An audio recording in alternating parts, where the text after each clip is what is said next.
गौतम गंभीर के कोच बनने से पहले भारत के जितने भी कोचेस रहे हैं, चाहे वो रवि शास्त्री रहे हैं, उससे पहले अनिल कुंबले रहे हैं, या गौतम गंभीर से पहले राहुल द्रविड़, जब भी इंडियन टीम हारती थी ना, आपने ध्यान रखा होगा कि इन कोचेस पे कभी भी उस तरीके के सवाल नहीं उठाए जाते थे जो करंटली गौतम गंभीर के ऊपर उठते हैं। इसके पीछे का रीजन हम जानने की कोशिश करेंगे। और उससे पहले कल जो मैच, तीसरा वनडे खेला जाने वाला है साउथ अफ्रीका के अगेंस्ट, भारत खेलेगा तीसरा मैच, लेकिन ये मैच डू एंड डाई होगा, क्योंकि अगर भारत ये मैच हार जाती है तो सीरीज, वनडे सीरीज भी भारत ये हार जाएगी। ऑलरेडी इससे पहले टेस्ट सीरीज इंडिया 2-0 से हार चुकी है इंडिया के अंदर।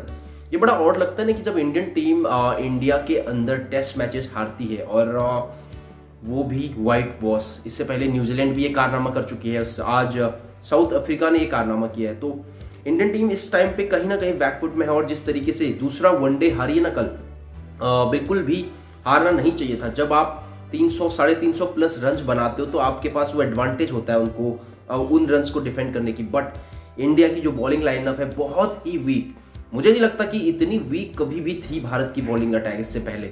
और जिस तरीके से भारतीय टीम का अप्रोच लास्ट मैच में रहा, this is something very heart breaking for us. हम बात कर रहे थे ना कि गौतम गंभीर पे हमेशा क्वेश्चंस क्यों उठाए जाते हैं। जब भी टीम हारती है तो प्लेयर्स से ज्यादा गौतम गंभीर पे, हेड कोच पे ज्यादा उठाए जाते हैं। उसके पीछे का साफ रीजन ये है कि जब से गंभीर साहब कोच बने हैं, उनका ये दौर एक्सपेरिमेंटल दौर चल रहा है। मतलब हर चीज को एक्सपेरिमेंट के तौर पे ले रहे हैं, चाहे वो बॉलिंग हो, बैटिंग हो, ऑलराउंडर्स की हम बात करते हैं या फील्डिंग की बात करते हैं, हर कहीं पर आपको गौतम गंभीर इस टीम के अंदर एक्सपेरिमेंट करते हुए नजर आते हैं। अब अगर हम लास्ट मैच का ही एग्जांपल ले लेना, जो दूसरा वनडे भारतीय टीम हारी है साउथ अफ्रीका के अगेंस्ट, वहां पे क्या होता है, वहां पर आप वॉशिंगटन सुंदर को एज एन ऑलराउंडर खिलाते हैं। एज एन ऑलराउंडर अगर आप खिला रहे हैं उसको, तो आप बॉलिंग भी कराएंगे ना, डेफिनेटली उसको बॉलिंग कराएंगे, बैटिंग कराएंगे, लेकिन आप उसको एक भी ओवर बॉलिंग नहीं देते। तो भाई वो सिर्फ एज बैट्समैन ही वॉशिंगटन सुंदर ने खेला। लेकिन अगर एज बैट्समैन ही वॉशिंगटन सुंदर खेल रहे हैं तो ऋषभ पंत क्या बेकार है? अगर ऑलराउंडर ही आपकी प्रेफरेंस है वनडे में, तो अक्षर Patel is far better than Washington सुंदर। उनके स्टैट्स बताते हैं, और आपने देखा भी होगा, there is no comparison between these two players. अब अगर हम बॉलिंग की बात करते हैं ना, जो दूसरा वनडे मैच हारी है, उसके पपीछे का रीजन क्या था? गायकवाड़ और विराट कोहली ने 2 सेंचुरीज तो मार दी थी, उन्होंने अपना काम कर दिया था। इंडियन जो बैट्समैन थे उन्होंने 358 रन बनाकर अपना काम कर दिया। अब बारी थी बॉलर्स की, लेकिन बॉलर्स कौन खेल रहे हैं इस टाइम पे? करंट टीम में हर्षित राणा और प्रसिद्ध कृष्णा।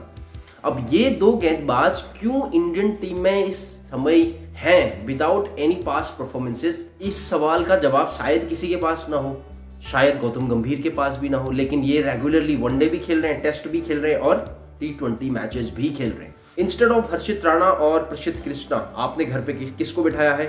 मोहम्मद सिराज और मोहम्मद शामी, जो भारत के प्रीमियर बॉलर हैं इस टाइम पे। आपने शामी को तो ऑलमोस्ट हर फॉर्मेट से गायब ही कर दिया है विदाउट एनी रीजन, जबकि उस बंदे की जो क्लास है वो अभी भी ऑन द टॉप है। और शामी को इस तरीके से बाहर जब आप करेंगे ना, तो यही रीजन है कि गौतम गंभीर पे सवालिया निशान हमेशा रहते हैं, क्योंकि वो उनके जो तरीके होते हैं, उनके जो एक्सपेरिमेंट होते हैं, या उनके जो डिसीजंस होते हैं, वो शायद क्रिकेट फैंस को या हमारे एक्सपर्ट्स को कभी भी समझ नहीं आते, और समझ आएंगे भी नहीं, क्योंकि यही तो हो रहा है यार।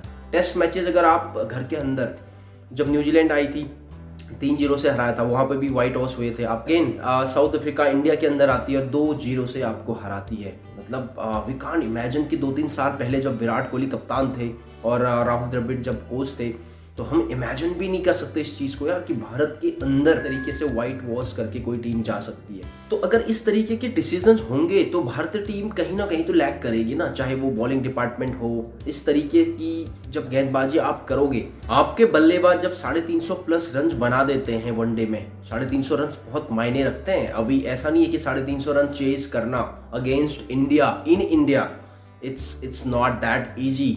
बट साउथ अफ्रीका ने जिस तरीके से इसको चेज किया ना,